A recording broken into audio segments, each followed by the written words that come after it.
Hello, this is the notes for calculus, section 5.2. What we're talking about today is going a step further in interpreting the results of all the stuff that we did in section 5.1.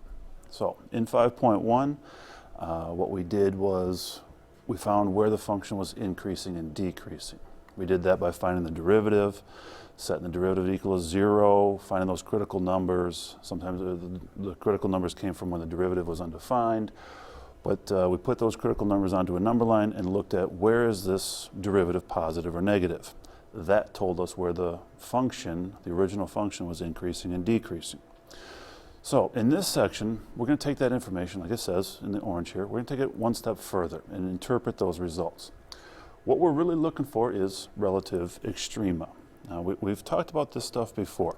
The idea of a relative extrema is it's a local, which means it's not the maximum or the minimum value of the entire function, but just in certain intervals. In this location, this is a high point, so that would be a relative or a local maximum. Or just on this interval, in between 0 and 5, this is a low point. This is the lowest point on that interval. That would be a relative minimum. All right. Sometimes we call them turning points, but that's what we're looking for in this section is local mins, local maxes. So looking at this graph here, this is a function h. This is just a regular old function. I think it's kind of clear where we're looking at.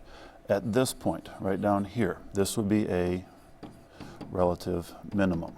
It is a low point. Okay, it's not the lowest point because this graph does continue on forever, so there is no minimum, but this is a local minimum.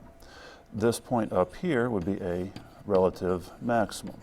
It is not the highest y value because this function goes all the way up there and keeps on getting larger. So there is no maximum, but there is a relative maximum. Now, there are a couple little subtleties here.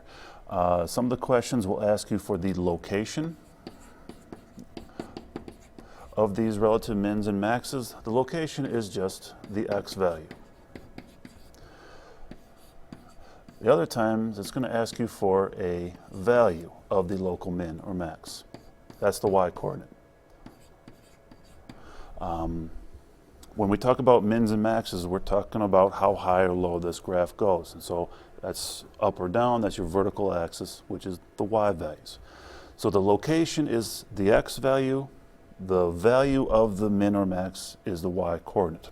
So this relative minimum here is at 1. That would be its location. It is at a y value of 1, 2, 3, 4, 5. Let's just say negative 5.5. Somewhere between 5 and 6. Negative 5 and 6. Negative 6. For the relative maximum, this is at a location of an x value of 5, and it has a value of 2. That's the y-coordinate. Okay. So now, we don't have a textbook for this class, but I still want to expose you to some mathematical definitions and writings. Please don't copy this down unless you want to, but at least hit pause, read through it, try to interpret it. All right, I'll come back and kind of explain it in a second, but I think this will be a better explanation for it. So it is called the first derivative test. What we're doing is finding out where these relative mins and maxes are at. So we're going to do all the same stuff that we did in the first section. We're going to find our derivative, f prime. We're going to find those critical numbers by where setting the derivative equal to 0 or where f prime does not exist. Finding the critical numbers. So let's just say it was at negative 1, 2, and at 5. Those are our critical numbers. Those critical numbers created some intervals. X value is less than negative 1, in between negative 1 and 2, in between 2 and 5, and then x values greater than 5. Those were our intervals. We then tested some points in each of these intervals into the derivative to see where the derivative was positive or negative. So let's just say we tested negative 2. Made this interval positive, it made this interval negative, positive, and negative. So what we did next was, when the derivative was positive, the function was increasing. When the derivative was negative, our function was decreasing. Derivative positive, function's increasing. derivative is negative, function is decreasing on these intervals. Okay, so that's all the stuff that we did in section 5.1. Now, the step further that we're going to go.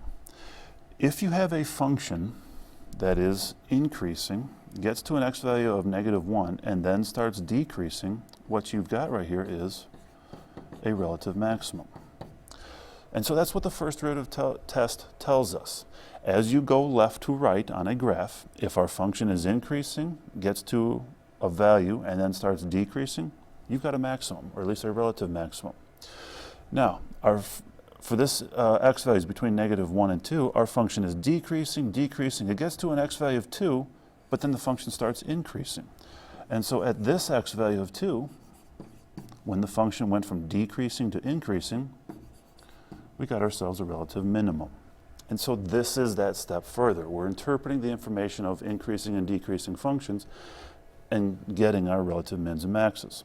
So increasing, we get to an x value of 5, and then the function starts decreasing. So we got another relative maximum. Okay? And so this is the first derivative test. We would have a relative maximum at x equals -1, that's its location. Relative minimum at x equals 2. We got a relative max at x equals 5. That's our first derivative test. All right? So, as an example, we want to find the x values of all the points where the function has any relative extrema, so local mins, local maxes, and we want to find the values. So, first step, derivative. Got to find that. Doing these problems, this is where, really for all this stuff in this chapter, this is where you really want to have that derivatives list, just to make things go a little bit easier and quicker. For this one, it shouldn't be that big of a deal. 12x plus 9. We set our derivative equal to 0. We're trying to find those critical numbers. To solve this, we want to factor. So I'm going to factor out a 3 first.